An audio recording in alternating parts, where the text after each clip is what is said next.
Pongezi sana shirika letu hili la SOS kwa ushirikiano wenu wa karibu na serikali katika kusimamia ajenda za wizara hii ya maendeleo ya jamii, jinsia na makundi maalum, lakini mkiwa kwenye mamlaka za serikali za mitaa ambako sera zetu, miongozo yetu inatekelezwa ili kuimarisha ustawi wa watoto, wanawake, vijana na familia kwa ujumla. Ndugu zangu, naomba pia niseme kwamba uwasilishaji wa taarifa hizi za wanufaika wa miradi na wawakilishi wa serikali umeonyesha wazi thamani ya ushirikiano kati ya serikali, mashirika ya kiraia na jamii kwa ujumla.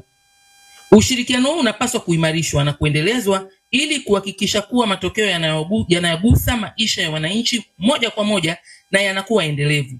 Serikali inaendelea kusisitiza umuhimu wa malezi chanya na huduma mbadala za kifamilia ambazo hapa nimeziona.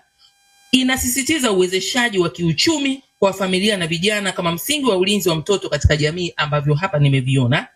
Nitoe wito kwa wadau wote kuendelea kutekeleza programu zao kwa kuzingatia sera, miongozo na mipango ya taifa kama ambavyo tumeona hapa.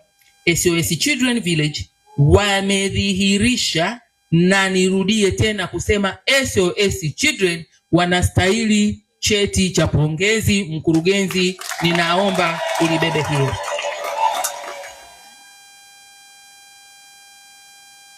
Ndugu zangu,